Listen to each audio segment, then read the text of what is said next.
que es el presidente del comité organizador local, vicepresidente de Acorbat. Tal vez se quiera platicarnos un poquito de cómo van todos los preparativos y los avances de este gran evento de abril. Muchas gracias, señor presidente. Buenas tardes, compañeros de la Junta Directiva de Acorbat, y muchas gracias a todos los que se unen a esta transmisión. Y un especial saludo al doctor Álvaro Segura, que nos honra hoy con la presencia como exponente. Estamos sobre la marcha, estamos ya a menos de 3 meses, estamos cerca de 2 meses y algunos días del inicio y la realización de Acorbat 2026.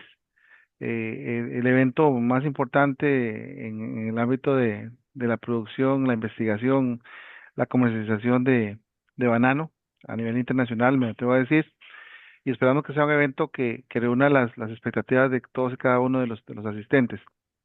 En este momento puedo indicar que ya todo el tema de feria comercial, esa información ya la pasé a la Junta Directiva, está prácticamente colocado. Ahí vamos a tener la participación de muchas empresas de diferentes áreas de trabajo relacionados con la producción de banano.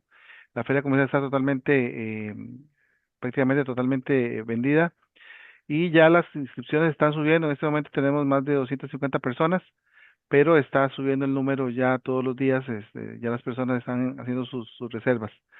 El consejo es que por favor transmitan la información está en redes, se está enviando por redes sociales, y ojalá que todos puedan acompañarnos en ese evento, que hagan su reserva lo más pronto posible, su inscripción y su reserva para que tengan asegurado esos aspectos logísticos del evento. Esperando que sea un evento que reúna todas las condiciones y que sea realmente ese evento de reunión, que sea la capital internacional del banano en esa semana. Se está planificando también una reunión del comando Fusarium, y también la alianza ICA contra Fusarium en el día previo al inicio del evento. Entonces, la invitación está ahí, y esperamos vernos allá en Mérida, México, del 20 al 23 de abril de este año. Muchas gracias, don Román, y le doy la palabra nuevamente. Un saludo.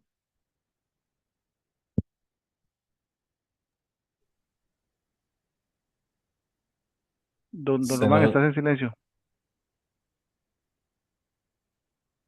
bueno, el doctor Román se puso en silencio, entonces con el ánimo de continuar con nuestra agenda, damos la bienvenida al doctor Álvaro Segura. Entonces, Jorge, por favor, nos das obviamente la presentación y la introducción de esta importante conferencia. Jorge, estás en silencio.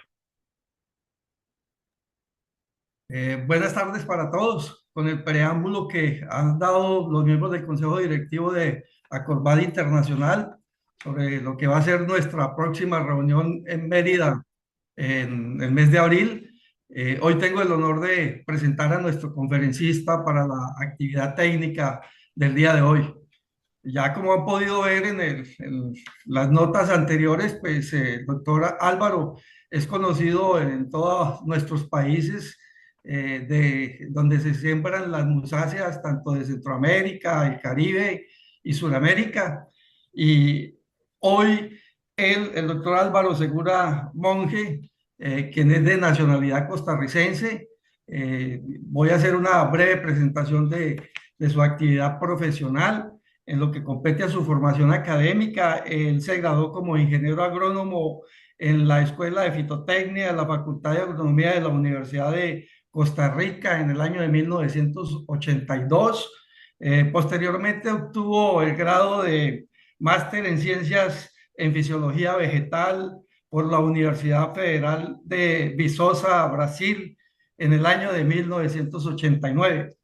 Se ha desempeñado, yo diría que relativamente en pocas compañías, pero muy conocidas en nuestros países, y vamos a hacer un recuento de su actividad profesional. Trabajó desde 1982 hasta el año de 1994 como coordinador de la sección de nutrición y fisiología de café en el Ministerio de Agricultura y Ganadería de Costa Rica. Eh, en temas que tienen que ver con la investigación de cultivos agrícolas, desde el año 1994 hasta el año 2002, trabajó como investigador en sistemas de cultivo de banano dentro del equipo de investigaciones de Chiquita Brands, abarcando la región de Centroamérica y también con énfasis en Colombia. Más adelante, desde junio de 2003 a febrero del 2006, continuó su labor de investigación en el campo de fisiología vegetal en la Corporación Bananera Nacional Corbana de Costa Rica. También se desempeñó dentro del área de gestión comercial y mercadeo. Esto fue entre los años 2007 y septiembre de 2018, en donde se ejerció como gerente de desarrollo comercial y mercadeo operativo en la compañía Bayer, dirigiendo actividades para los cultivos de banano y piña, tanto en Centroamérica y el Caribe. Eh, También tiene expertise en docencia universitaria y esto lo ha ejercido no solamente ahora que se retiró ya a su época de pensión, sino también al margen, al lado de sus actividades profesionales, ya que desde 1990 hasta febrero de 2018 fue profesor a tiempo parcial de la Escuela de Agronomía de la Facultad de Ciencias Agroalimentarias de la Universidad de Costa Rica, impartiendo cursos de producción de café y colaborando en sistemas de posgrado en suelos y recursos naturales con énfasis en nutrición mineral de plantas. Además, fue profesor ad honorem del cultivo de banano desde febrero del 2018 hasta el 2024 en la misma facultad. Ahora está dedicado a la consultoría y también al tema de las publicaciones, como lo vamos a ver en el día de hoy. A partir de enero del 2018, el doctor Álvaro Segura Monge ha trabajado como consultor internacional especializado en el cultivo de banano. Es autor de 25 trabajos técnicos presentados en diferentes congresos nacionales e internacionales sobre diversos temas relacionados con los cultivos de banano, y ha escrito 2 libros dedicados al cultivo de banano. Uno muy recientemente, del cual nos va a hacer mucho énfasis hoy en su charla, así que no me voy a permitir hacer comentarios porque pues él los hará todos durante su presentación. Y tiene una experiencia internacional, ya que ha llevado a cabo visitas técnicas en plantaciones de banano de América Latina, el Caribe, Costa de Marfil, China, Australia, Filipinas. Como podrán ver, el expertise del doctor Álvaro Segura es amplio, de muchos años, de mucho bagaje y conocimiento, así que esperamos, como siempre hemos visto de su parte, un gran aporte al sector de las musáceas a nivel del mundo. Muchísimas gracias, doctor Álvaro, por acompañarnos en esta oportunidad, y es todo el micrófono suyo para esta hora en la que vamos a permitirnos poder compartir con usted y aprenderle mucho. Muchísimas gracias. Bueno, muy buenas tardes, Jorge. Muy agradecido con vos, con el doctor Segura, con el doctor Gómez, con la ingeniera Isolina. Gracias por el honor que me ofrecen al dirigirme a ustedes. Gracias a muchos colegas que estoy viendo aquí que se están uniendo, muchos de ellos conocidos míos. Gracias por compartir. Me siento impresionantemente honrado con la presencia de todos ustedes. Voy a compartir mi pantalla.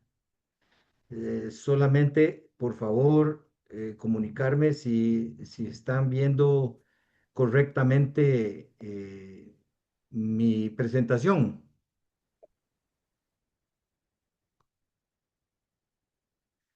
¿Están viendo? Sí, Sí, doctor. Álvaro, se está viendo. Perfecto. Eh, Voy a dedicar unos minutos para hacer un breve comentario de lo que yo voy a hablar esta tarde, que es introducción a la ecofisiología del cultivo de banano. Realmente es un abrebocas de lo que escribí en mi libro de 10 capítulos. Quiero mencionarles que el desafío que me provocó la escritura de este libro, que me llevó entre 7 y 8 años, es justamente las visitas que realicé en banano en muchos lugares de nuestro continente, donde la gente tenía inquietudes, aparte de mis observaciones sobre fisiología del cultivo. Y cuando veíamos algunas publicaciones que teníamos en las manos, escritas en nuestros idiomas, pues observaba que era muy poca información. Eso me motivó a dirigir este libro y dedicarlos especialmente a todos los colegas que trabajan en nuestro continente y más allá, para recopilar información que creo que va a ser de mucha utilidad para ustedes en su día a día, de muchos aspectos del cultivo. Esta publicación tiene casi 1000 referencias bibliográficas, la mayoría de ellos de muy poco acceso para la mayoría de ustedes. Entonces, me honran nuevamente todos y cada uno de ustedes esta tarde al unirse a mi presentación.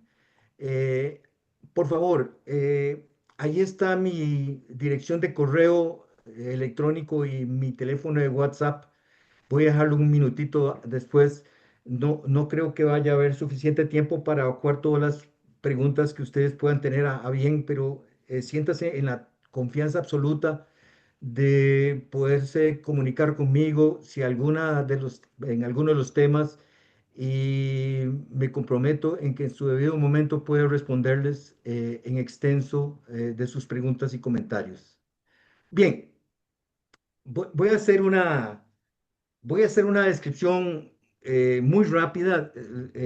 Al lado izquierdo pueden observar el contenido de cada capítulo, lo que yo abarqué en cada uno de los capítulos, y voy a hacer una reseña especial de cada uno de los capítulos que a mi juicio particular vale la pena mencionarles. Bien, este primer capítulo sobre origen y domesticación, hago una referencia bien actualizada de la parte genética de banano particularmente, en sus diferentes aspectos, la parte de genética, origen, domesticación y distribución del género Musa. Hago en referencia a algunos datos históricos sobre la movilidad, cómo se fue moviendo el banano a través de todo nuestro globo terráqueo. Eh, Soy de las personas como fisiólogo que me gusta analizar de cuáles fueron las condiciones en que se originó el banano, tratando de obtener alguna pista o información interesante para explicar el comportamiento del banano hoy día desde el punto de vista fisiológico. Bien, entonces eso me llevó a una tarea bien interesante. El banano es originario del sudeste asiático. Pueden ver este mapa donde el sudeste asiático se divide en una parte territorial y una parte, digamos, del sudeste, ¿Qué pasó? constituida por varias islas: Indonesia, Malasia, Papúa Nueva Guinea, etcétera. Cuando analizamos en detalle el origen del banano, nos da dos informaciones muy interesantes. Musa valvisiana, en la cual nosotros hemos introducido genes en nuestros materiales, algunos de ellos, prácticamente es el plátano, ¿verdad? Y Musa cuminata, nuestro banano, particularmente Cavendish. ¿Qué tiene de relevante el conocer un poquito sobre esto? Bueno, Musa valvisiana, más o menos, Álvaro, remontamos hace unos 7.000, 11.000 años, cuando se comenzó la domesticación del género, tanto Musa volvisiana como Musa cuminata. Nos damos cuenta que Musa volvisiana fue seleccionada en la parte continental, en la parte del sur de China, un poco sobre Tailandia y Vietnam. Mientras que Musa cuminata, sus dos principales diploides que fueron Banquise y Sebrina, que originaron el triploide, fue en la parte de las islas. ¿Qué característica da esto desde el punto de vista de nuestra visión desde el punto de vista de fisiología? La parte continental de China tiene precipitaciones menores y de estaciones secas definidas. Por esa circunstancia, Musa balbisiana es una especie que tiene mayor característica de adaptabilidad a condiciones de baja humedad, mientras que Musa cuminata fue seleccionada en sitios tropicales, donde no tiene estación definida y más de 4.000 milímetros de precipitación al año. Entonces, nuestra especie, acuminata, y todas las variedades pertenecientes al subgrupo Cavendish tienen esa característica de que están condicionadas a una alta susceptibilidad a la falta de agua. Segundo aspecto, los suelos de la región sudeste asiático son suelos ultisoles formados muchos miles de años antes de la domesticación de Musa cuminata. Entonces son suelos altamente meteorizados, ácidos, con baja capacidad de intercambio de cationes y suelos muy profundos en términos de que son suelos muy arcillosos. Dos aprendizajes de esto. El hecho de que la planta de banano tenga un sistema de raíces altamente superficial, justamente para adaptarse a condiciones de alta tabla de agua, es una característica interesante de mis hallazgos. Y otro aspecto importantísimo es la susceptibilidad al aluminio. Es una planta en la cual en su hábitat natural, por las altas concentraciones de aluminio, era una planta sumamente susceptible a las altas concentraciones de aluminio. Porque en aquellas condiciones se pudo dar relativamente un cultivo seleccionado, domesticado, aún bajo las altas condiciones de acidez, probablemente por su asociación con agentes de control biológico, micorrizas arbustivas, que hoy sabemos que en sus condiciones naturales pueden permitir a las plantas, en su asociación con las raíces, provocar cierta tolerancia a la acidez. Otro aspecto interesante, y termino este capítulo, es que muchas de las principales enfermedades como Fusarium orantissimum, Pseudocercospora pigensis y Gatoca los símiles tuvieron una coevolución con tanto acuminata como balbisiana en su sitio de origen. Ahora vemos una cosa interesante. ¿Por qué hubo una evolución de esta enfermedad y por qué los principales gestores de este tipo de domesticación no pudieron seleccionar materiales con mayor resistencia? Era prácticamente imposible, según los expertos, poder discriminar plantas no afectadas o plantas resistentes o tolerantes versus plantas susceptibles. eh, Me da la impresión, y ese es el levantamiento que hago en el libro, de que probablemente por estas asociaciones naturales con agentes de control biológico como tricoderma y bacillus, o otro tipo de otros tipos de organismos, hizo poco probable el poder discriminar plantas enfermas de sanas, toda vez que lo que prevaleció a las personas que hicieron selección de estos materiales fue la validez comercial o, digamos, la riqueza comercial de los frutos. Entonces podemos decir que realmente estas enfermedades se convirtieron en epidemia una vez que salieron de su sitio de origen y fueron cultivadas como cultivo particularmente. Esos son los principales hallazgos que yo puedo mencionar. Quiero eh, retomar el capítulo introductorio al libro, cuyo título es Fisiología de la producción del cultivo, componentes abióticos que impactan el cultivo. Me da la impresión, y ese es el objetivo que tuve cuando escribí mi libro, presentar esta figura. Esta figura presenta los tres pilares fundamentales de la ecofisiología. El pilar central es la planta estructuralmente como parte aérea y como parte raíz. Entonces yo hago referencia a tres o cuatro componentes importantísimos del cultivo que para mí tienen relevancia al poderlo asociar con factores tanto bióticos como abióticos. Primero, la emisión foliar. Es uno de los, afortunadamente no necesitamos aparatos o demasiado sofisticados para poder medir el confort de una planta en el campo. Y la emisión foliar es de los componentes más sensibles de una planta para decir estoy en buenas condiciones o no estoy en buenas condiciones. Y hablo de resistencia a la sequía, hablo de resistencia a condiciones adversas. Entonces es un buen componente, es una variable de mucha sensibilidad para medir el confort de una planta en el campo.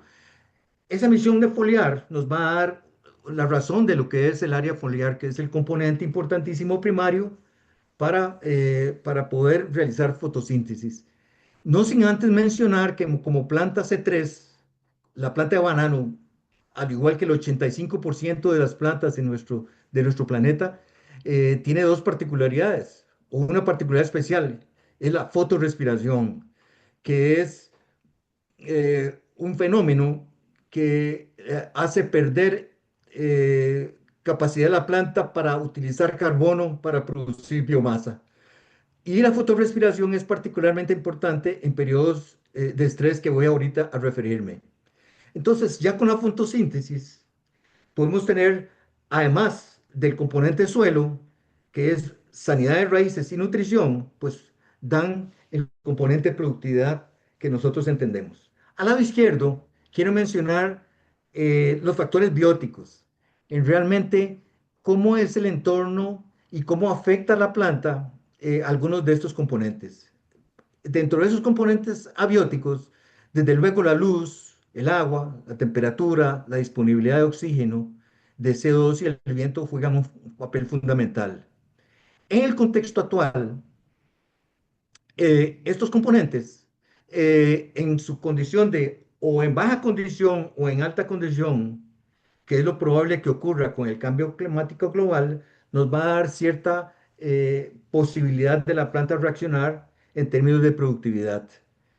Uno de ellos, y está bien estudiado, es la producción de sustancias reactivas de oxígeno, que son, como su nombre dice, agentes creados en respuesta a factores, digamos, adversos para el crecimiento normal de la planta, que afectan la fisiología de la planta en varios componentes. Destrucción de membranas celulares, destrucción de ADN,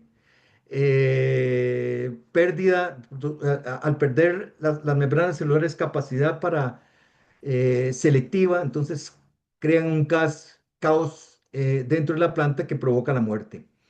Entonces, ese estrés provocado por especies reactivos de oxígeno impactan directamente la productividad y en mi libro, y no voy a poder, digamos, enfatizar en cada uno, pero cada uno de los capítulos en la cual yo hago referencia, eh, eh, ustedes van a poder observar que yo toco con suficiente extensión la participación de esas especies reactivas de oxígeno.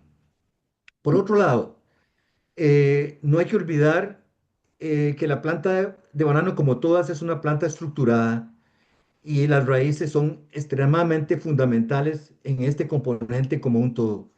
Entonces, yo me atrevo a mencionar en mi libro la importancia de los conceptos de calidad y salud del suelo y cómo en este componente de textura, estructura, materia orgánica, fertilidad, el microbioma, la disponibilidad de agua, capacidad de intercambio de cationes, la erosión, la acidez, etcétera, eh, nos permite a nosotros, con manejo en muchas circunstancias, poder ofrecerle al suelo condiciones apropiadas para que su raíz funcione apropiadamente y pueda, junto con la parte aérea, mejorar nuestra productividad del cultivo. Por otro lado, a la derecha, el otro pilar es los factores bióticos. Entonces, dentro de esos factores bióticos, me permití mencionar algunos de ellos que también impactan la producción de cultivo y también se ven afectados por las condiciones de cambio climático. Entonces, veamos es Pseudocercospora fijensis, que es cigatoca, el virus de von Chitop, insectos del follaje, ratones Selenocearum, bacterias del suelo, arbences, cosmopolitas sórdidos, Rhadophilus simil, etcétera.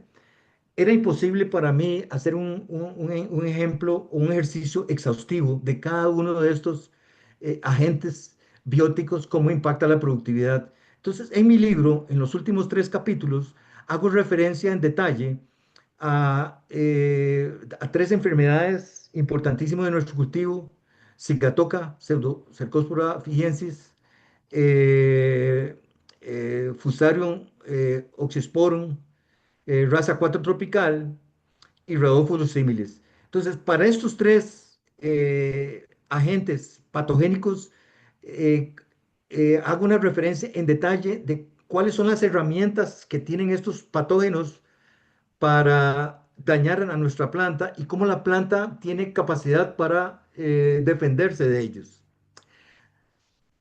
Antes de pasar a otro aspecto, quiero mencionar, y lo apunté con cierta profundidad, cómo a través de la biodiversidad y cómo a través de agentes buenos, por decirlo de una manera, digamos, más simple, el uso de coberturas, los agentes de control biológico, los hongos endofíticos, los insectos benéficos, eh, junto con los programas de mejora genética, nosotros podemos resolver o atenuar los problemas que ocasionan algunos de estos agentes a la productividad del cultivo. Entonces, este capítulo introductorio hace, como su palabra lo dice, una referencia muy general sobre la relación estructural de la planta y cómo a nivel de ejercicio de ejemplo, algunos de estos patógenos tienen herramientas para dañar el cultivo. Bien, el capítulo 3, como fisiólogo, es de mucho interés considerar, digamos, la fuente primaria de fuente de energía, que es la fotosíntesis. Entonces, quiero hacer 3 o 4 comentarios de la fotosíntesis nada más como referencia. La planta de banano es una planta C3, tiene una capacidad de reducir carbono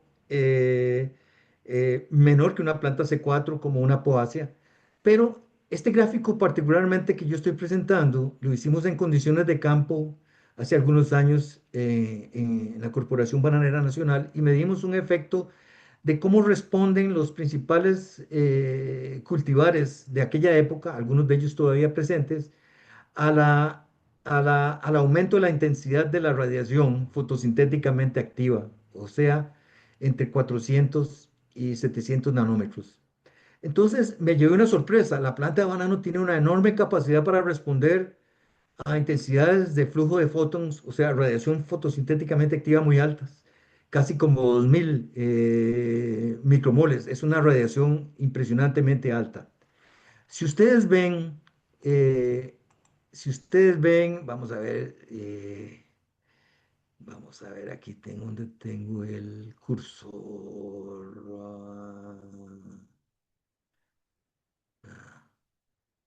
Opciones de puntero. Ya lo vi.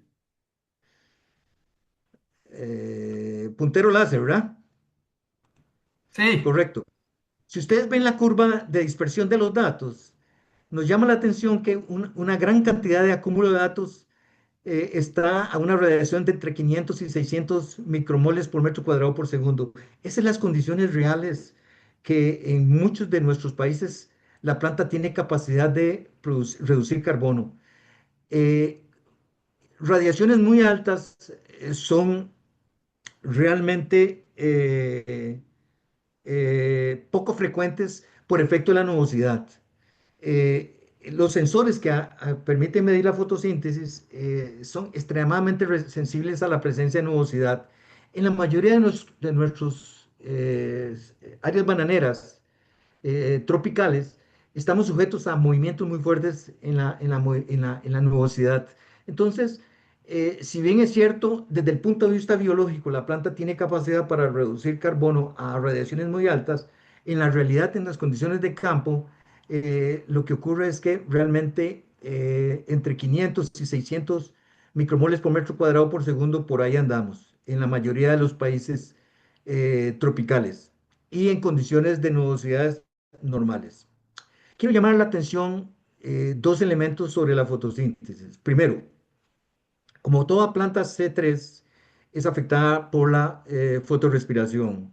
Entonces, bajo condiciones de estrés hídrico cada vez más frecuente o bajo condiciones atenuantes eh, por estrés hídrico térmico, al aumentar la temperatura del ambiente, también aumenta el efecto de la fotorrespiración que impacta directamente en la productividad primaria de la planta.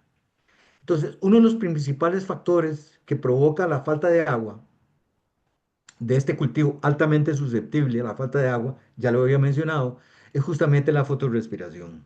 Bien, quiero retomar el tema de cambio climático, porque es sujeto de mucha especulación a nivel global en científicos de diferentes cultivos cuando empiecen a cuestionar, bueno, qué interesante, con el incremento de los niveles de CO2 en la atmósfera, productos de productos del enriquecimiento de CO2 por el efecto invernadero, la gente podría pensar, eh, a través del tiempo hemos aumentado las concentraciones de CO2 de la atmósfera y una planta C3 como esta podría verse beneficiada en aumentar la capacidad de reducir carbono. Eso es una verdad absolutamente a medias o muy académica para condiciones controladas. En el caso de banano y muchas otras, es cierto que con el cambio climático probablemente estamos observando un enriquecimiento de CO2 en la atmósfera, pero también estamos observando cambios drásticos en el patrón de temperatura y de disponibilidad de agua. Entonces, las plantas pueden tener más disponibilidad de CO2, pero debido a los estreses ambientales, particularmente la alta temperatura y la falta de agua, una planta con una regulación estomática muy eficiente, como la planta de banano, cierra los estomas, ¿verdad? Y entonces ese aprovechamiento de CO2 en términos de producción primaria no ocurriría. Entonces es una verdad a media pensar de que con el aumento de CO2 por efecto del cambio climático podríamos tener un incremento en la productividad de los cultivos. Más allá de eso, han descubierto en condiciones de África, estudios muy recientes, que si bien en algunos cultivos se han visto incrementos en la productividad, también se ha visto un deterioro en la calidad de las cosechas, probablemente por un acúmulo de azúcares en los granos, particularmente arroz, pero muy, muy empobrecidos en términos de aminoácidos, en términos proteicas. Entonces, poblaciones que dependen de ciertos granos básicos podrían verse sujetos a un problema de mayor productividad, pero una disminución en la calidad de las cosechas por altas concentraciones de azúcar, pero desde el punto de vista proteica más disminuido. Entonces, eso es importante mencionarlo y yo lo analizo en detalle de esas las circunstancias. Ahora, bajo condiciones normales, se ha encontrado, bajo condiciones de invernadero, que la planta de banano, como cualquier planta C3, tiene enorme capacidad para responder a CO2 hasta 2000 partes por millón. Hoy estamos alrededor de 400.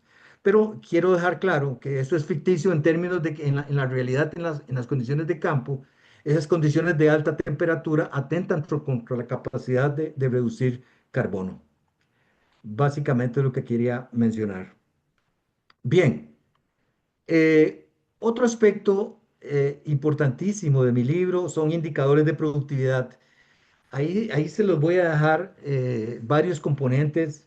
Yo desdoblo cada uno de ellos, lo que es el efecto de las distancias de los arreglos, diferentes arreglos de siembra, el efecto de las densidades, el efecto del recobro, las pérdidas de unidades productivas, la tasa de velocidad de retorno, etcétera, etcétera. Cada uno de esos elementos trato de analizarlo en detalle. Quiero mencionar particularmente, porque ha sido motivo de mucha curiosidad por parte de nosotros por muchos años, de sobre cuáles son los componentes que determinan el comportamiento de floración de una planta de banano. Bien, no es fácil analizar este tema porque la floración está determinada por factores externos y internos. O sea, no solo la longitud del día, sino la nutrición, las relaciones carbono-nitrógeno, la temperatura, condicionan a la planta a responder a una serie de factores para florecer. Me pareció interesante rescatar este trabajo hecho por Fostecu en el 2011, en el cual me parece que tenemos una oportunidad extraordinaria de indagarlo y trabajarlo.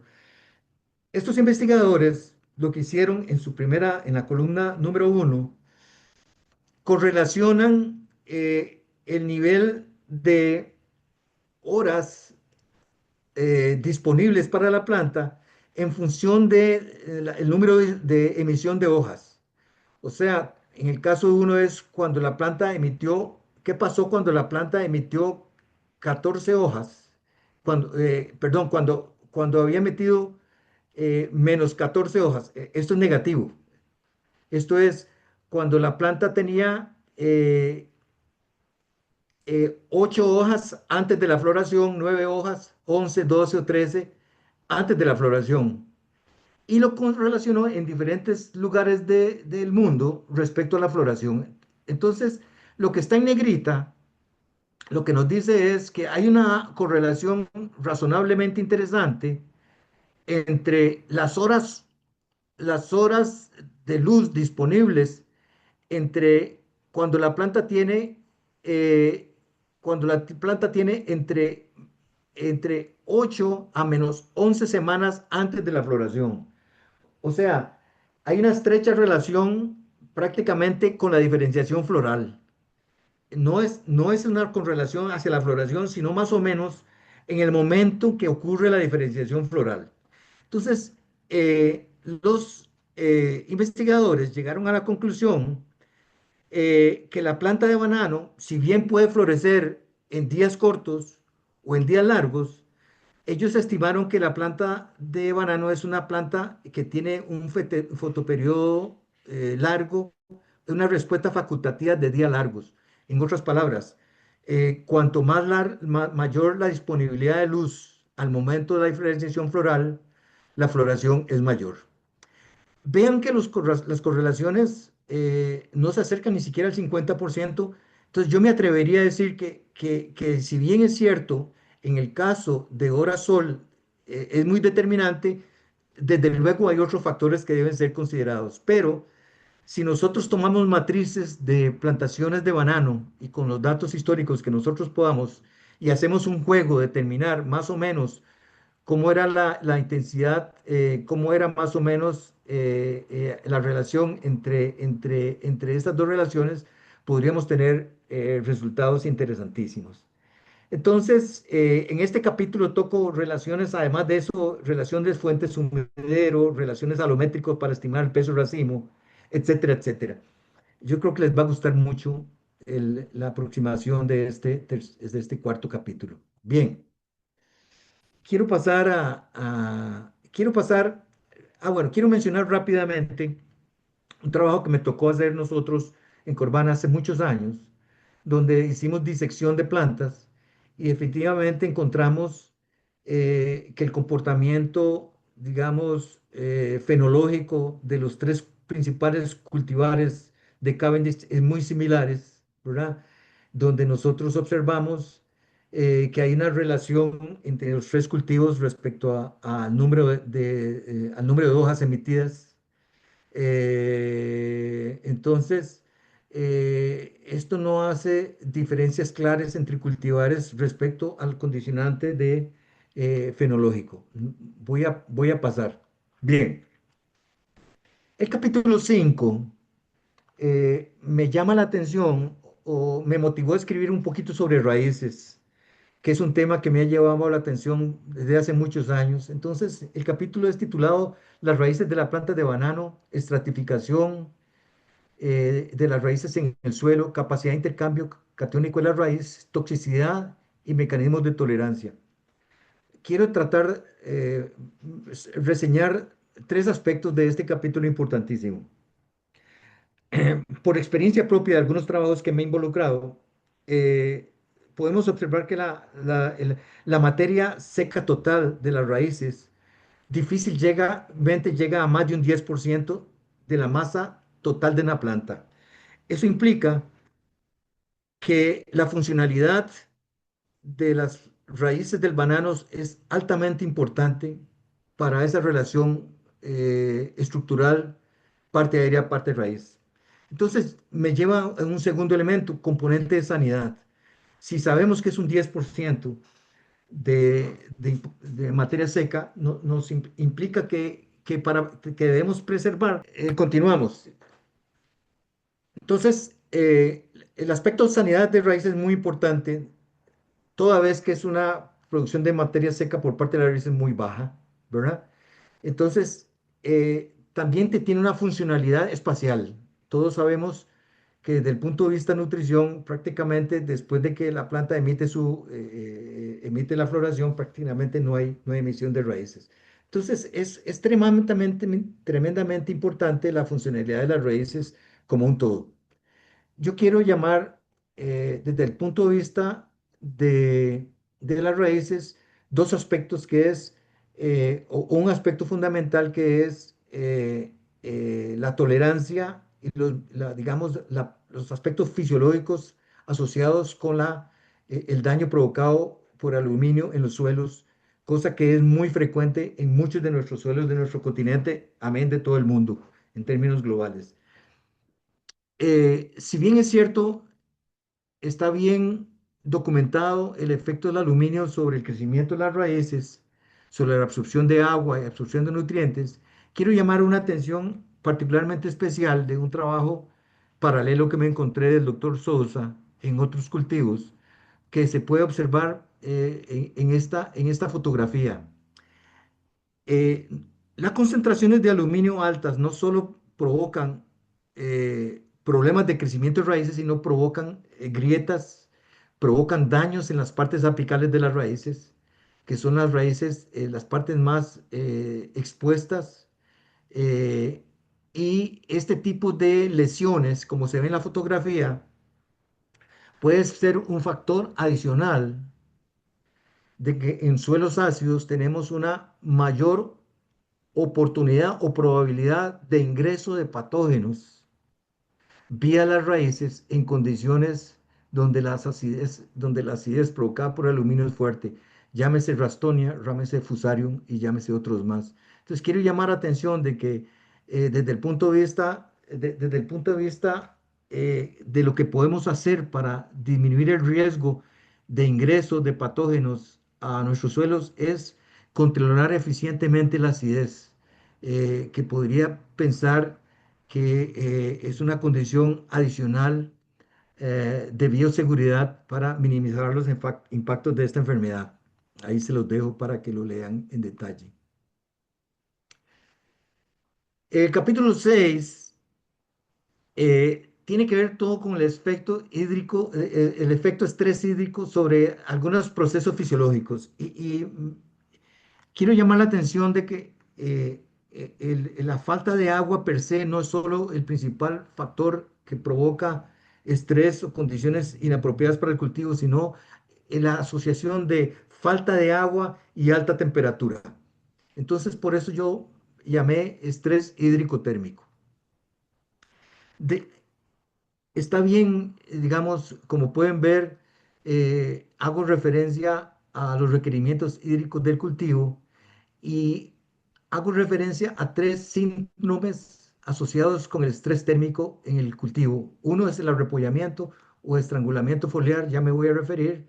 El segundo es el mal de balastro, que normalmente se ve en todas nuestras plantaciones del continente. Y la tercera, mancha de madurez.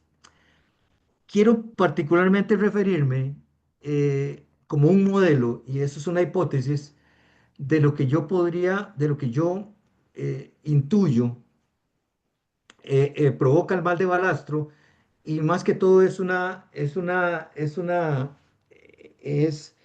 A la gente que está trabajando en investigaciones, es un desafío que les hago para tener observación. Lo primero que observamos fue a trabajos hechos por López y Espinosa en el año 95, que encontraron que los síntomas de mal de balastro se asociaban consistentemente con la deficiencia de magnesio y en todos los casos asociados con un desajuste en las relaciones calcio-potasio-magnesio. Cuando usted se pone a analizar las condiciones en que la deficiencia de magnesio pueden provocar lo que yo llamo mal de balastro, son dos cosas. Generalmente se ocurren en suelos livianos y en épocas secas. Eh, Desde el punto de vista de movilidad del magnesio, el magnesio se moviliza por flujo de masas. Entonces, falta de agua, suelos desbalanceados o pobres en magnesios probablemente van a ocasionar una dificultad de la planta de absorber magnesio. Ahora, ¿cuál es mi posicionamiento sobre esto? A mí me da la impresión de que el mal de balastro está ocasionado por una acumulación de sacarosa y almidón en las hojas jóvenes por falta de magnesio. El magnesio es requerido en los sistemas de transporte y distribución de azúcares. Entonces, esta acumulación de sacarosa a nivel foliar impide el movimiento de sacarosa y azúcares reductores hacia los pseudotallos, las raíces y entonces provocando problemas de crecimiento. Eh, Esto es fundamentalmente porque, como mencioné anteriormente, el magnesio es fundamental en los procesos de transporte. Entonces hay una inhibición de azúcares hacia los órganos drenos o sumideros. Eh, por lo tanto, falta energía para que las raíces puedan crecer y, por lo tanto, inhibición de nuevas raíces. Eh, las raíces sufren un limitado suministro de raíces de carbohidratos. Ahora, muy bien, el requerimiento de magnesio aumenta conforme aumenta la radiación solar. Entonces, generalmente en esos veranicos o en esos meses muy, muy largos, esas plantas, particularmente que están en suelos más arenosos o más limpios, tienen mayor exposición a la radiación. Eso es lo que provoca la carencia de magnesio, provoca la producción de sustancias reactivas de oxígeno que provocan un shock foliar. Entonces, eh, la sintomatología que provoca la deficiencia de magnesio indirectamente es un shock provocado por el estrés ocasionado por sustancias o agentes, especies reactivas de oxígeno.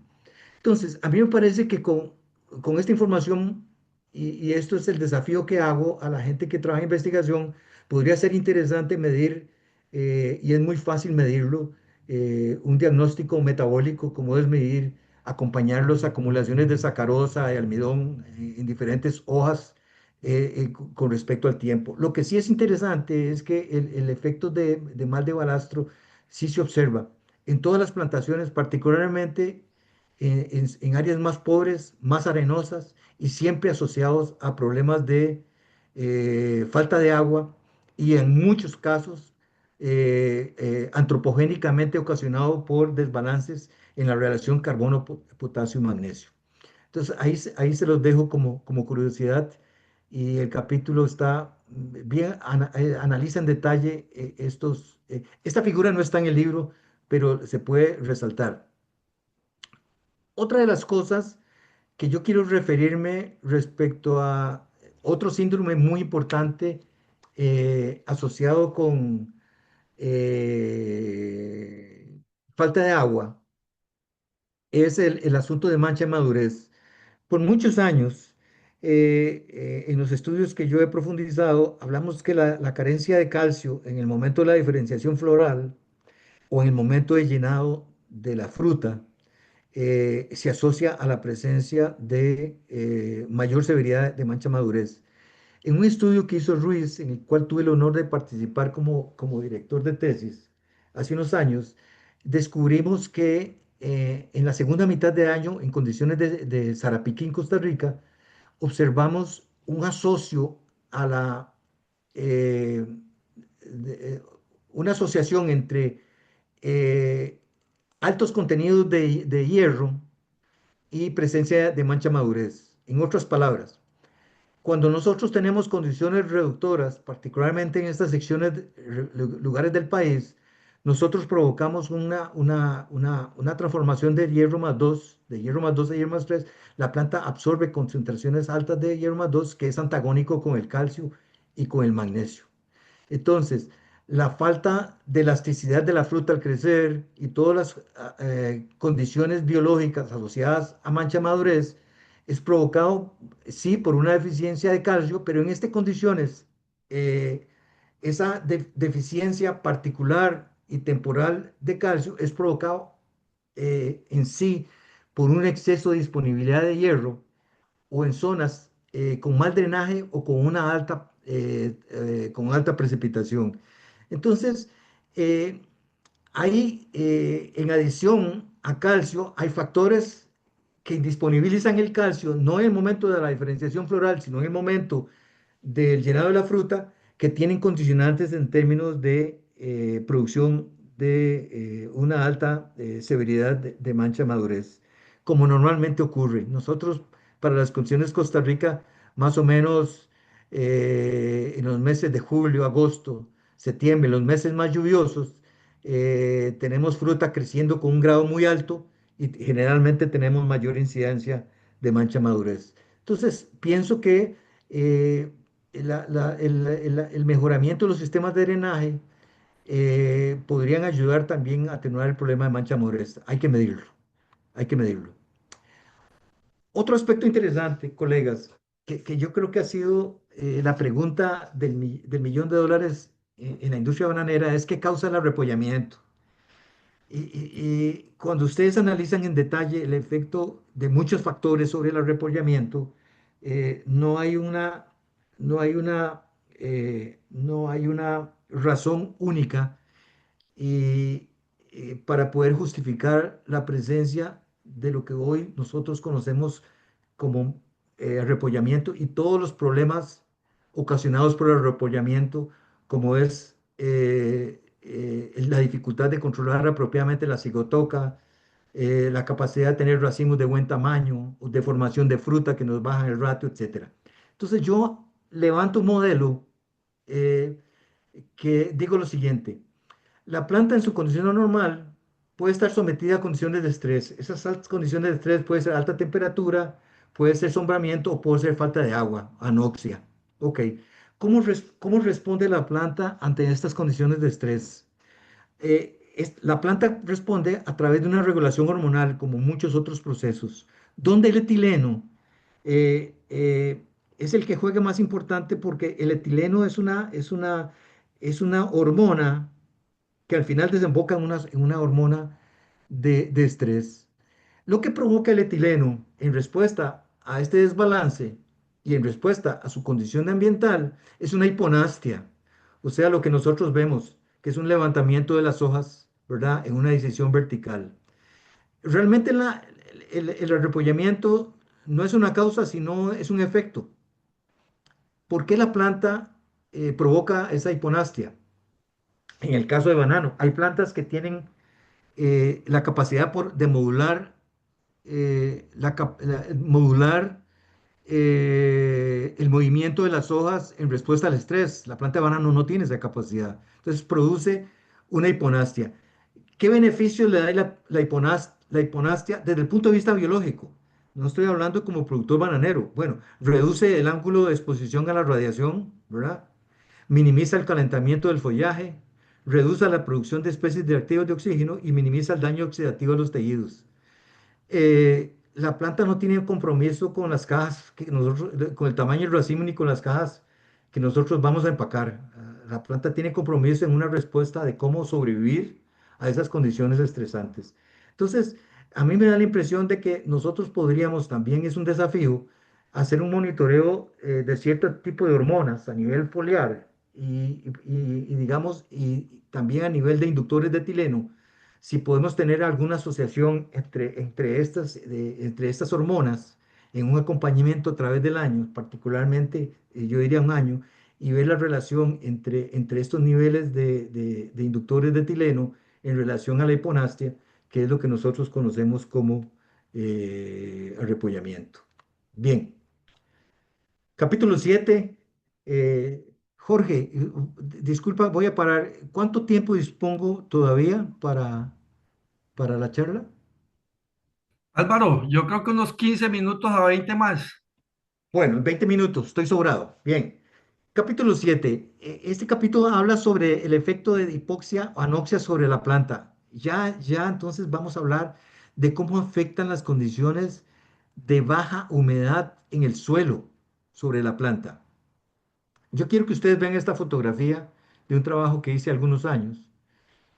Yo tomé plantas de banano y las sumergí en su cormo y parte de su pseudotallo por 43 días y comparé esas plantas con plantas que fueron irrigadas normalmente. Lo interesante es que bajo esas condiciones las plantas no murieron y pudieron emitir raíces razonablemente bien. Y eso yo ya lo sabía, eso es una prueba bien cuantitativa. La planta de banano en su condición natural, como hablamos en sus condiciones del noreste asiático, están sometidos a suelos profundos, arcillosos, a una tasa de precipitación muy alta. La planta tuvo dos adaptaciones para esas condiciones de estrés, que todavía la planta lo tiene. Una de esas es la capacidad de movilizar oxígeno a través de las hojas y llevarlas a la raíz y la capacidad que tienen las plantas de producir dos cosas. Primero, una erénquima, o sea, destruir células del parénquima cortical para permitir un continuo con la atmósfera y poder movilizar oxígeno. Entonces, esa es la razón por las cuales estas plantitas pudieron sobrevivir con su sistema aéreo externo. La segunda adaptación adaptativa de estas plantas fue la emisión de raíces adventicias. Y el principal aspecto que nosotros vemos cuando hay problemas de drenaje y caminamos en una plantación de banano es la emisión de raíces adventicias. Es una característica adaptativa de producir raíces superficiales que tienen la capacidad de absorber aire y nutrientes al suelo.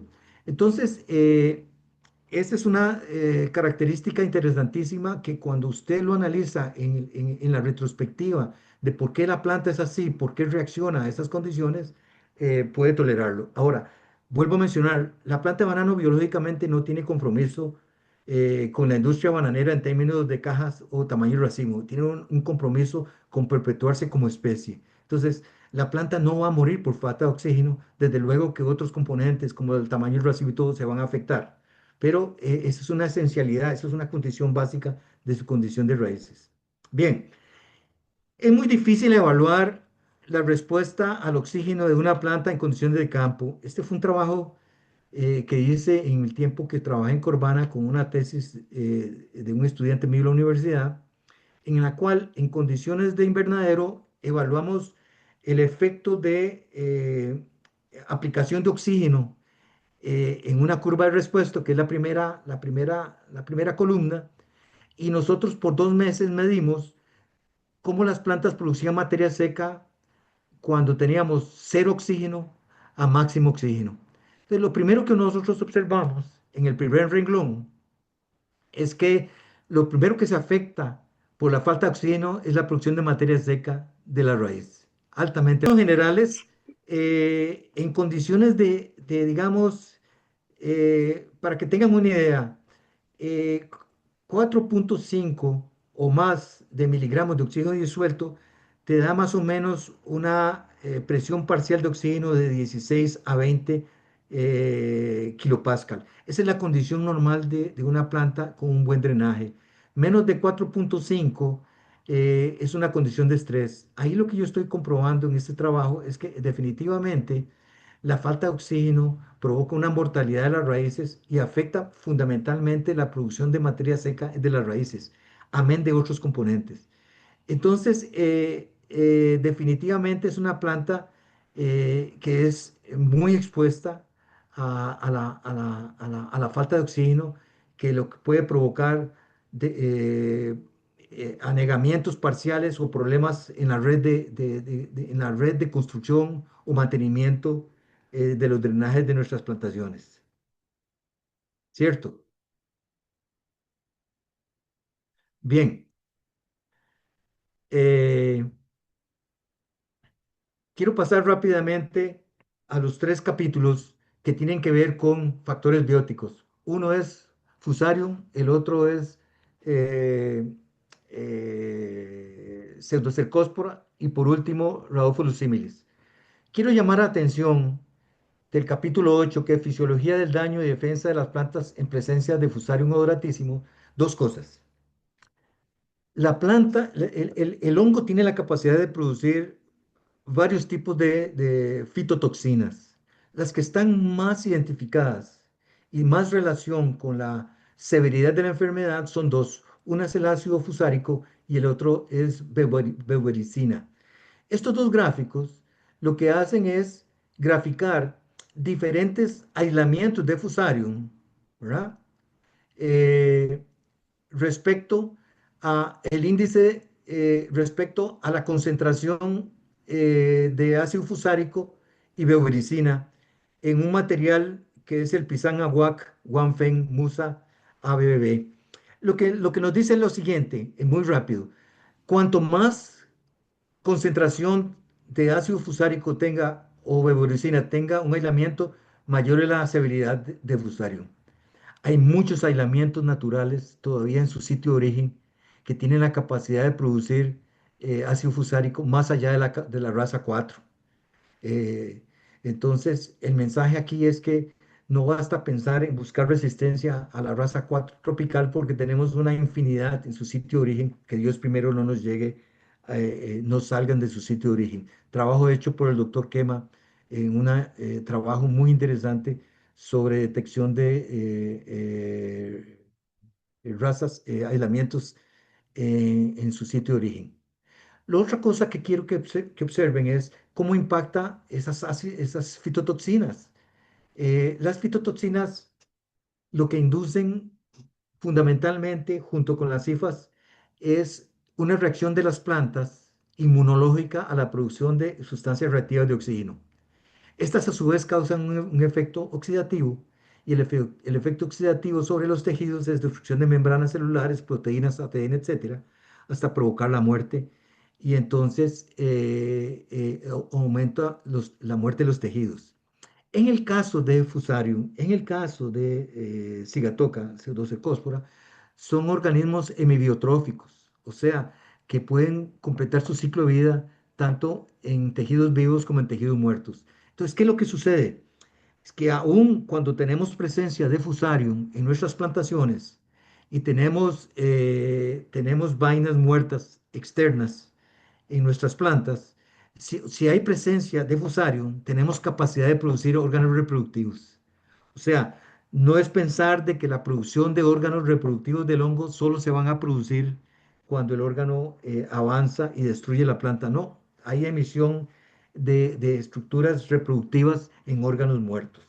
Entonces, es un elemento que quisiera mencionar. Lo otro es que el ácido fusárico es un agente importantísimo que le permite al hongo eh, ingresar a la planta y perpetuarse como un cultivo. ¿Cómo funciona esto? Entonces, se los pongo muy sencillo. El hongo produce ácido fusárico, el ácido fusárico es soluble, penetra a las células, interactúa con las mitocondrias, desencadena una reacción hipersensible que provoca muerte celular y entonces agota las reservas de la célula y ahí entonces el hongo puede penetrar y establecerse o movilizarse en el xilema hasta la parte aérea donde puede también causar efectos fitotóxicos. Todo por un desencadenamiento de esta reacción que llamamos reacción de hipersensibilidad. Entonces, este tipo de fitotoxinas tienen ese efecto fundamental en la capacidad del hongo de penetrar y colonizar las estructuras reproductivas. Bien, finalmente quiero mencionar en el capítulo Sigatoka, lo van a ver en detalle, algo que nosotros como bananeros hemos preguntado por años. ¿Qué es lo que provoca el acortamiento de la vida verde desde el punto de vista biológico? Todo el mundo pensaba que las lesiones necróticas provocadas por el hongo producían etileno y que ese etileno de alguna manera se trasladaba a la fruta y entonces eso es lo que provocaba el climaterio y el acortamiento de la vida verde. Pues eso es mucha fantasía. ¿Por qué? Porque el etileno a presión y temperatura normal es un gas. Es imposible que un gas se desplace por las estructuras. Entonces, si es cierto que a nivel de hiperreacción puede haber producción de etileno cuando hay avance de las lesiones de cigatoca, pues ese etileno se fuga a la atmósfera. Realmente lo que provoca el acortamiento de la vida verde son dos factores. Y eso se observa en esta tablita cuando nosotros analizamos el ácido indolacético y el ácido abscísico. Entonces voy a resumirlo muy rápidamente. Eh, Probablemente por efecto físico del hongo en las hojas, obstruye los meristemos foliares que provocan o donde se sintetiza tanto el ácido endolacético como ABA, el ácido abscísico. Estas son dos hormonas que trabajan en forma equilibrada. Entonces, ¿qué es lo que ocurre? Hay presencia de cigatoca, ¿verdad? Entonces, se disminuye la tasa, de, de emisión, perdón, la concentración activa de ácido acético en la fruta verde, pero el ácido abscísico ocurre lo contrario. Y estas hormonas trabajan coordinadamente junto con etileno. ¿Qué pasa? Al disminuirse el ácido abscísico y al aumentarse el ácido abscísico, perdón, al disminuirse el ácido abscísico, el ácido indolacético a nivel de pulpa y al aumentarse el ácido abscísico, lo que se produce es un mensaje para la planta entrar en un proceso de degradación de azúcares. Entonces, la planta entra en un proceso de climatérico, digamos, que condiciona de que la planta empiece en una respiración climatérico, ¿verdad? Produce etileno autocatalítico y entonces se produce la maduración. En una planta normal, sin presencia de cicatoca, esto no ocurre porque los niveles de ácido abscísico se mantienen bajos y los niveles de ácido endolacético se mantienen altos.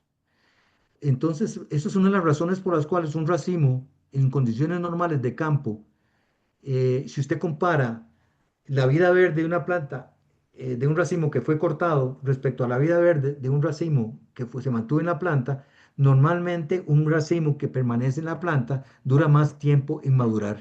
¿Por qué? Porque hay un ajuste sobre los niveles de ácido abscísico y ácido indolacético que provocan esta condición. Y por lo demás, quiero decirles, en adición a estas dos condicionantes sobre el equilibrio hormonal, hay trabajos que ratifican que la presencia de cigatoca aumenta o acelera la degradación de azúcares. Entonces, ¿por qué es que el ácido gibberélico que nosotros aplicamos en condiciones de campo, cuando tenemos alta severidad, digamos, tenemos riesgo de perder fruta por vida verde, por qué aplicamos ácido gibberélico a post cosecha? Justamente porque el efecto biológico que tiene el ácido gibberélico no es sobre el metabolismo de etileno, sino lo que hace es bloquear la síntesis de sacarosa y la degradación de la sacarosa. Entonces, como la cicatoca lo que hace es acelerar la síntesis de esa degradación, y degradación de sacarosa, el ácido gibberélico tiene un efecto inhibidor sobre estas condiciones y por eso es que el ácido gibberélico en aplicaciones a post cosecha ha mostrado efecto en prolongar la vida verde de la fruta. Hay dos razones fundamentales por las cuales la cigatoca minimiza el peso del racimo. Uno es por el efecto directo sobre los cloroplastos a nivel de fotosíntesis y otro es sobre el efecto metabólico en la producción de biomasa. O sea que una fruta de una planta proveniente de cigatoca no llega a tener una madurez y un crecimiento, un desarrollo normal, sino que se ve afectado porque la planta madura en el campo y no llega a tener el peso suficiente para dar una fruta comercial importante. Entonces, hay dos factores fisiológicos que afectan la cigatoca. Primero, por efecto del daño en la estructura fotosintética y segundo, por efecto metabólico. El último capítulo que quiero mencionar es Rhabdophilus. Eh, Cada vez más importante, y esto es un trabajo relativamente reciente. ¿Cuál es el impacto fundamental de Rhabdophilus al provocar daños en las raíces? Bueno, uno es anclaje, la otra es absorción de agua, absorción de nutrientes, ¿verdad? Entonces, en este gráfico que ustedes observan, en condiciones controladas, se observa cómo evoluciona la respuesta fotosintética de una planta de banano inoculada o no con Rhabdophilus similis. Entonces, ustedes observan que en la medida de que aumentó la intensidad de radiación, la fotosíntesis fue disminuida por presencia de Rhabdophilus similis. En otras palabras, probablemente la falta de agua, la falta de magnesio, la falta de otras sustancias fundamentales para la fotosíntesis es lo que provoca la disminución en las tasas fotosintéticas, además de los otros factores que dañan la fisiología de la planta.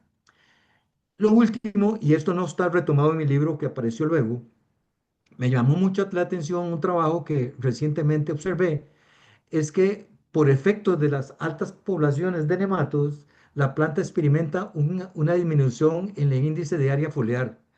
O, en otras palabras, disminuye la dimensión del área foliar efectiva y disminuye la capacidad fotosintética de las plantas. En otras palabras, Rhabdophilus similis, a pesar de que no es un patógeno directo de las hojas, tiene un involucramiento directamente con la producción primaria de carbono. Y esto se observa en este último gráfico, donde nosotros vemos en la escala de X crecimiento de las poblaciones de nematodos y en la escala Y el efecto sobre la dimensión el índice de área foliar, de tal medida que en la medida que aumentan las poblaciones de nematodos, disminuye el índice de área foliar, o sea, minimizamos el impacto sobre la dimensión de área foliar y también sobre la fotosíntesis. Bien, compañeros, hasta aquí llego. Yo quiero presentar finalmente, yo creo que me salí. Rafa, si me ayudas con la última diapositiva, ya estamos terminando. Voy a compartir aquí, ¿ok? Eh, esta diapositiva quiero mostrar, es mi libro está disponible en inglés. Yo creo que la cámara mía, yo la desconecté, ¿verdad? Vamos a ver. Sí, Sí, señor. señor, está desconectado. Ok, entonces, no importa, no quiero causar mayor efecto, quiero que vean esta lámina. Mi libro está disponible en, en nuestra lengua y está disponible en inglés. En Amazon, el libro fue editado por McGilligan Publishing en Estados Unidos. En ese QR o ustedes pueden accesar el libro en la página de Amazon, donde pueden adquirirlo. Me sentiría muy honrado que lo compren, que les sea valioso. Está escrito con mucho cariño, con mucha atención en el idioma nuestro, en español, que sea claro. Es muy difícil retomar muchos temas fisiológicos y ponerlos en una manera sencilla, pero créanme que la mayor intención mía es que sea un libro que facilite la vida más que la complique. Entonces, muy agradecidos, les ruego disculpe todas las interferencias que tuvimos tecnológicas, muy agradecido con la atención y disculpa por haberme pasado por del tiempo que me cedieron. Muchas gracias. Estoy en sus manos. Cualquier pregunta, si hubiera tiempo, estoy a sus órdenes. Doctor Álvaro, muchísimas gracias en nombre de Acorvad, en nombre de la audiencia por tan importantes aportes. Vamos a participar con el doctor Rafael Segura acá en esta parte para aprovechar obviamente su conocimiento, no sin antes darle gracias por tan importante aporte.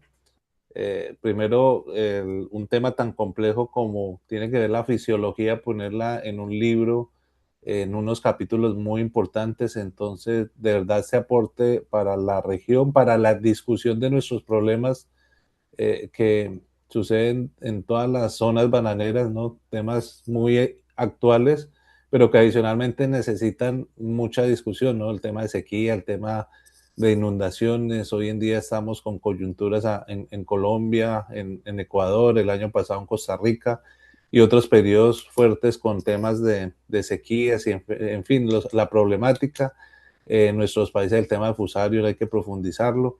Entonces, primero el agradecimiento en nombre de Acorbat por este aporte y por eso quisimos hacerle esta invitación para que nos acompañara en esta sesión del día de hoy. Eh, de nuevo, simplemente un tema complejo como la fisiología de cultivos, a veces no tan revisada y tan puesta, tan sencilla, pues no se entiende a veces tan fácil y por eso el libro es muy valorado. Y ese es el papel de Acorbat también, ¿no? La difusión de información. Entonces, con esto le doy paso al doctor Rafael Segura, que nos va a acompañar ahí en la parte de sesión de preguntas para que iniciemos una interacción y lo vamos a aprovechar al máximo en la medida que la audiencia también nos siga acompañando, ¿no? Muchas gracias, Danilo, y muchas gracias, don Álvaro. Muy buena. Hizo, más bien, fue poco el tiempo que usó en términos de abarcar en general todo el enfoque de su libro.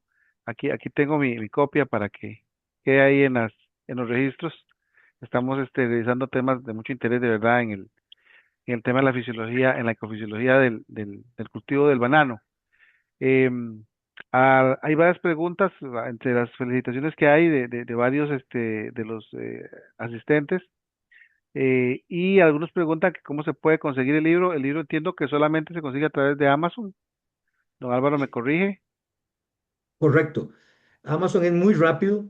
Yo lo uso, yo lo compro directo, no tengo aerocasillas, sino que lo compro directamente a Amazon para Costa Rica. Me dura 8 días, a lo sumo 10 días para llegar. Es muy, muy, muy eficiente el sistema. Muchas gracias. Tomamos nota. El señor Eliezer Bracho pregunta lo siguiente, porque el tema es muy amplio. Usted anduvo por todos los aspectos realmente de la relación ecofisiológica y la producción de banano. Dice, doctor, ¿cómo analiza la aplicación de riego subfoliar en las horas de la noche para mitigar el impacto de las altas temperaturas versus aplicar riego en el día? Lo cual puede producir el riego en el día un choque térmico que incide en el estrés en la fase de diferenciación floral. Mm, Muy buena pregunta. No tengo ningún elemento para respaldarlo en términos científicos. Le puedo dar mi propia opinión. Mira, eh,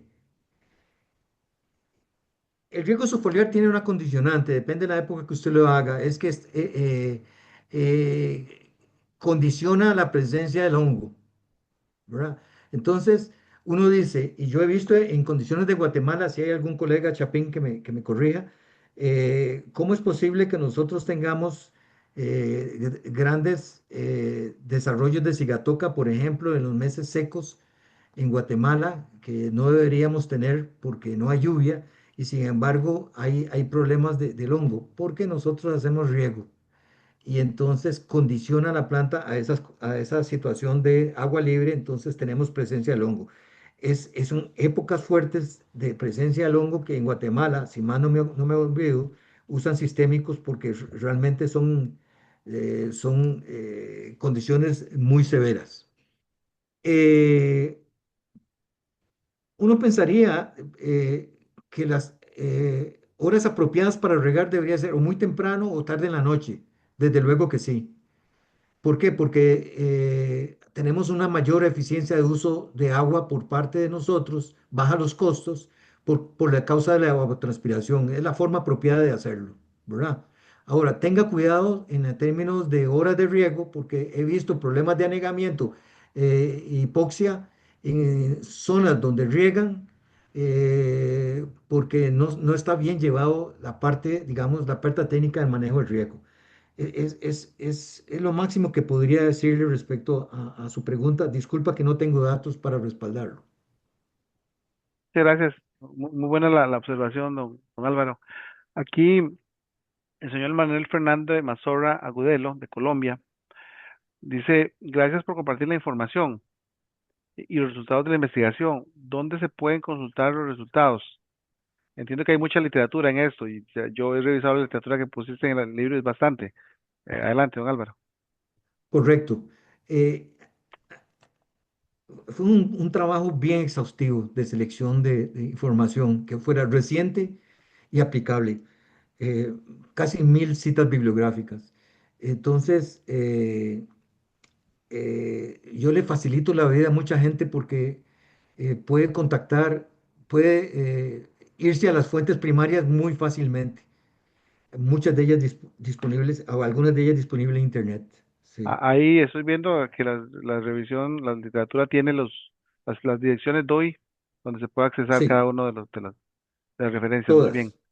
Todos los excelente. referencias que tienen DOI están disponibles. Sí, señor, muy bien. El don Eliezer Bracho también pregunta, la aplicación de bioestimulantes foliares tipo algas marinas y aminoácidos en conjunto como fumigación aérea en épocas de alta presión en cigatoca negra, independientemente que haya compatibilidad, pregunta, ¿esto reduce la efectividad en el control de la enfermedad? Mira, hay una regla básica en control de la enfermedad. No mezcle cosas. Es una cuestión de actividad química. En otras palabras, cuanto más productos ustedes pongan químicamente en un cóctel de aplicación, puede afectar la actividad esencial de un producto. Entonces, como regla general, no deberíamos mezclar muchas cosas porque puede afectar la efectividad, particularmente con productos tan sensibles como los sistémicos. Entonces, es una recomendación. Respecto al uso de bioestimulantes, tengo mi propia, o sea, soy muy reservado hacia el uso de microorganismos o de algas y ciertas sustancias. Me parece que cierto tipo de aminoácidos nos puede ayudar bastante desde el punto de vista planta y del punto de vista de control de cigatoca. ¿Por qué? Porque algunos aminoácidos tienen un efecto inhibitorio en la producción de especies reactivas de oxígeno. Entonces, yo he visto algunas formulaciones que se están trabajando principalmente en Europa, que mezclan protectantes con algunos tipos de aminoácidos y están resultando en muy efectivo por el efecto inhibidor de las especies reactivas de oxígeno. Pero desde el punto de vista de efectividad, a mí me parece que no recomendaría colocar varios productos, particularmente si hay sistémicos. Disculpa que no me puedo extender más allá de mi respuesta. Muy clara la respuesta, don Álvaro. Don Loreno Gómez pregunta que si se han realizado investigaciones con relación a hormonas como las auxinas, las citoquininas y giberelinas, y si esas influyen en en la producción y la productividad. Muy buena pregunta, muy buena pregunta. Le voy a explicar, voy a tratar de explicar mi respuesta con una experiencia de campo muy interesante.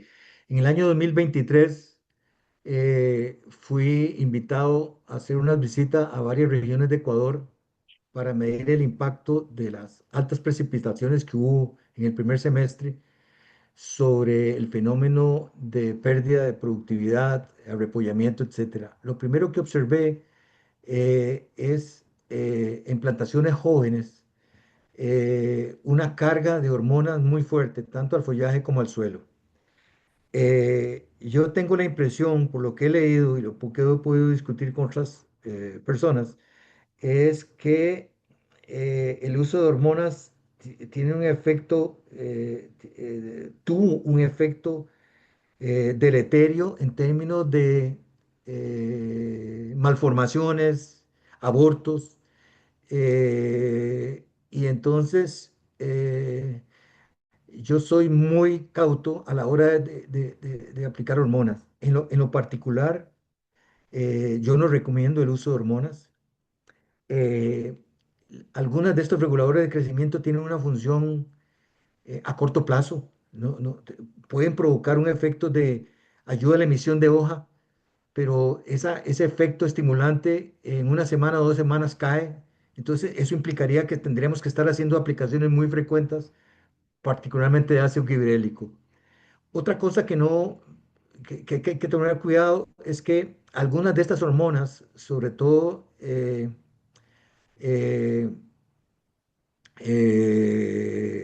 que tienen ácido salicílico, etcétera, por la alta movilidad que tienen en la planta, utilizarlo en una dosis muy frecuente, muy alta, puede causar un efecto fitotóxico.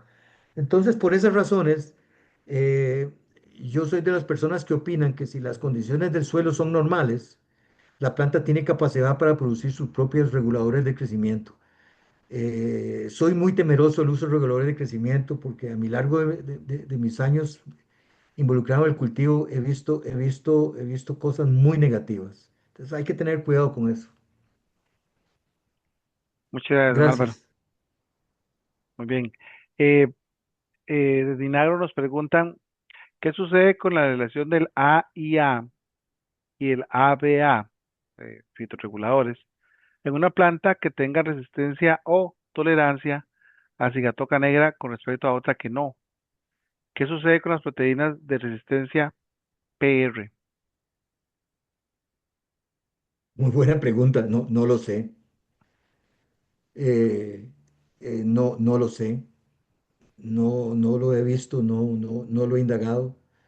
Le ruego que me pueda escribirme con esa pregunta y si tengo capacidad de analizarlo, con mucho gusto le ayudo, pero no, no, no tengo mayor información.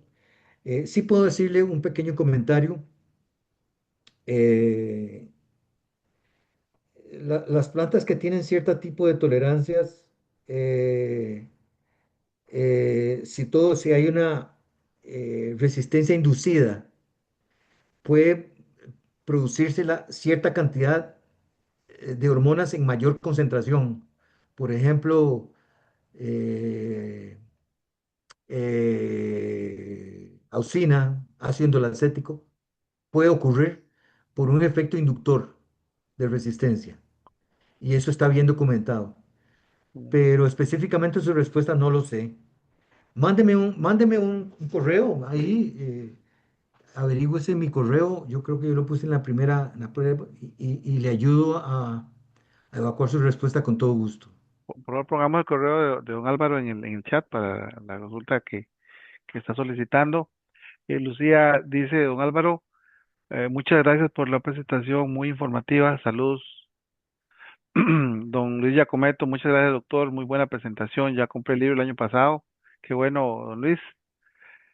Nicanor Jerónimo Torres, muchas gracias por compartir los conocimientos y el libro. José Antonio Gutiérrez, excelente información.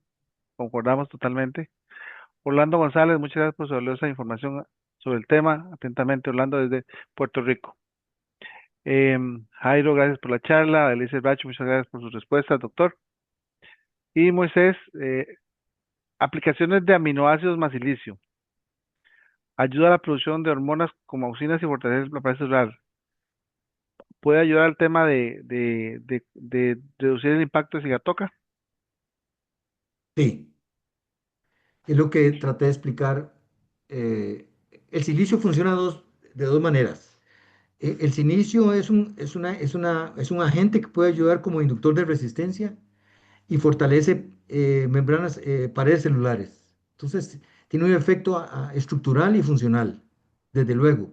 Algunos aminoácidos, y hay que verlo en detalle, creo que prolina es uno de ellos, eh, puede ayudar desde el punto de vista de causar inhibición de las especies reactivas de oxígeno que provoca el patógeno en interacción con el hospedante. Entonces, muy interesante su pregunta. A mí me parece que la industria de combate de la enfermedad debería enfocarse mucho a cómo minimizar la producción de especies reactivas de oxígeno, porque ese es el acelerador del problema. Entonces, yo creo que hay una enorme oportunidad de estudiar esos buenos aminoácidos que contengan inhibidores de la producción de sustancias reactivas de oxígeno, junto con el silicio. Muy, muy buena pregunta. Muy bueno. Ya estamos casi finalizando. Isolina Mora indica, listo, doctor, le escribiré la pregunta que hace un momento realizó, muy buena. Don Juan Pablo Bentancur pregunta, desde su experiencia, doctor, ¿qué metodologías existen para integrar datos productivos, agronómicos y climáticos que permitan modelar, entender estos factores?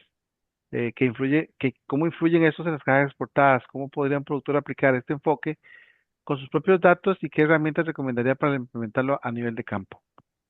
Bien, ¿verdad? Bien elaborada. Muy buena pregunta, muy buena pregunta. Mira, eh, yo no hice ese ejercicio, pero sí aporto en mi libro algunas, eh, sobre todo cuando hablo sobre componentes productivos de cultivo, doy algunas ideas para armar su propia experiencia y que le ayude digamos, amalgamar o utilizar en una forma más generalizada esa información. Eh, Más allá de lo que le digo, no tengo mayor información. Sí sé que, por ejemplo, la gente que está trabajando con eh, agricultura de precisión está desarrollando modelos interesantes. Hay que verlos cómo funcionan. He visto modelos para estimar mancha madurez y otros, capacidad fotosintética. Hay modelos para estimar efectos, digamos, de fusarium por calentamiento del follaje, etcétera. Hay herramientas. No conozco nada bien integrado. Muy bien. Dice Lucía, desde el punto de vista bioquímico, estos productos, me imagino que los de control, contienen surfactantes, jabones que se aplican demasiados productos a la vez y podría estar diluyendo el producto o lavando la aplicación. Por eso se recomienda el uso de adherentes tipo stickers que mantienen los fungicidas, biofungicidas más tiempo en la hoja y el suelo. Es una observación de la compañera Lucía. Y la edición, otra vez Isolina indica, con la nutrición balanceada y oportuna podría incrementarse los antioxidantes en la planta. Esto para ¿La qué, minimizar las perdón? especies. ¿La? La, con una nutrición balanceada y oportuna podría incrementarse los antioxidantes en la planta y minimizar las especies reactivas u oxidantes. En algunos casos sí, en algunos casos sí, pero estas condiciones digamos, de estrés está digamos, más atribuible a, digamos, disponibilidad del oxígeno, temperatura, luz, radiación, ¿verdad? Desde luego que una nutrición adecuada ayuda, pero, pero no pensaría que podríamos resolverlo simplemente con nutrición. Muy buena. No, Álvaro, antes de finalizar, ya puse el anuncio en el chat, me permite una pregunta. Bueno, creo que sabe que Costa Rica está en este momento, y creo que la parte de la región, con varios empujes fríos que han afectado en estos días, con lluvias, con fríos. Em, Usted menciona muy bien en su libro y en la presentación los efectos sobre el arrepollamiento y otras condiciones fisiológicas. Está muy relacionado también al tema de raíz, menor volumen radical o pérdida de raíz. ¿Alguna práctica que pueda implementarse aún bajo estas condiciones que pudiera mitigar esa condición? Desde luego que sí, Rafael, mira, todo el esfuerzo que podamos hacer para tener un buen drenaje ayuda a todo lo que hemos hablado. Desde luego que sí. Muchas veces tenemos eh, problemas de drenaje porque no estamos gastando lo suficiente en las fincas. Yo conozco muy bien las congojas del productor bananero. En el caso de Urabá, que me dicen que está lloviendo más de lo normal cuando no debería llover, ya Urabá per se, eh, es- eh, aún en épocas normales de lluvia, hay una gran oportunidad de mejora de drenajes. y las personas que están de Urabá me pueden entender fácilmente. Eh, es es un desafío muy grande manejar el drenaje, no solo punto de vista de manejo de drenaje en las fincas, sino estructuralmente. Y esto va también para Ecuador. Eso fue lo que vi en el año 2023. No solo había problemas de drenaje en las fincas, sino un problema estructural. ¿A dónde saco las aguas? O sea, ¿puedo sacar las aguas Buen a pesar punto. de que tenga un buen avenamiento en las fincas? La respuesta, muchas veces no, que es lo que pude que ver. Entonces, en Urabá me parece que puede haber un problema estructural también, o sea, que no es solo un problema in situ de los drenajes, sino que también un problema estructural de cómo saco las aguas y las dejo Fisiografía. y las hago fluir fuera de nuestra finca. Muy buen punto. Em, Don Álvaro, bueno, una pregunta más, ya que ha habido gran interés, una más nada más. Dice, desde un Samsung dispositivo, dice, ¿puede haber algún efecto adverso sobre el banano, las derivas de ácido naftaleacético que se apliquen masivamente para la polinización asistida en palma de aceite? Es una aplicación en el cultivo de palma que Sí, sí, deriva y que estoy cae en banano. entendiendo. Sí, señor. Mira, eh, podría ocurrir. Ahora, voy a tratar de simplificar este asunto de respuesta a los hormonas de lo siguiente, particularmente en siembras nuevas. Cuando usted tiene una vitroplanta, la vitroplanta produce el área foliar y las raíces por regulaciones hormonales en laboratorio, o sea, alta concentración de auxina y maneja la citocinina para producir raíces. La planta, cuando se lleva al campo, por lo menos yo diría que el primero o segundo año, tiene una memoria, tiene una memoria en respecto al uso de hormonas. Entonces, usted podría provocar eh, anormalidades ocasionadas por un exceso de hormonas cuando aplica desmedidamente ese tipo de hormonas tanto en la raíz como el follaje. Entonces uno dice, yo pude ver en el año 2023 en Ecuador plantaciones que la gente se quejaba que esos materiales deformaban, que aplicaban hormonas y que tuvo deformación respecto a plantaciones del mismo material que no llevaban aplicación de hormonas donde no se veía ese tipo de formación. Entonces hay que tener cuidado, particularmente en las primeras edades de una plantación. Yo estoy en contra de aplicar hormonas, pero más y con más énfasis en plantaciones nuevas. Que donde la gente dice, ah, no, voy a aplicar todo el paquete tecnológico porque es donde me da mejor respuesta. Puedes tener un efecto negativo de utilizar hormonas por esa misma memoria que tienen las plantas al ser producidas con cambios en las concentraciones de hormonas. ¿Me explico? Sí, señor. Muchas gracias, don Álvaro. Ahí en el chat eh, se ha ingresado el correo de don Álvaro para las preguntas que queden pendientes o si alguien tiene a bien comunicarse con el doctor Segura. Le agradezco al doctor Segura la charla y las respuestas a los asistentes. Y muchas gracias y doy la palabra a los compañeros del comité de la Junta Directiva de Acorbat para el cierre. Muchas gracias a todos. Muchas gracias. Bueno, doctores Segura al cuadrado, muchísimas gracias a los dos por esta sesión de preguntas y esta interacción. Doctor Álvaro Segura, muchísimas gracias de nuevo. Reiteramos desde Acorbat el agradecimiento primero en la participación en este evento y segundo por la difusión del libro que nos parece supremamente importante para la región y que seguramente en próximas oportunidades generará un poco de discusión adicional cuando la gente ya lo pueda leer y seguramente tengan más preguntas. Por eso es muy importante el correo que usted ha dejado. Eh, eh, no sé, doctor Segura, unas palabras finales de despedida a la audiencia, un mensaje final. Creo que aquí No, está el señor presidente.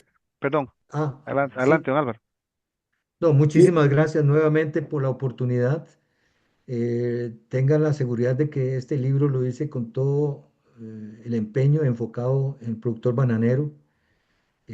Ha sido seleccionada mucha información en una forma sencilla, a pesar de que esa información científica en muchos de los temas tienen aplicación. Yo espero yo espero que la información sea útil para explicar procesos, para ayudar a desarrollar herramientas tecnológicas para mejorar las fincas.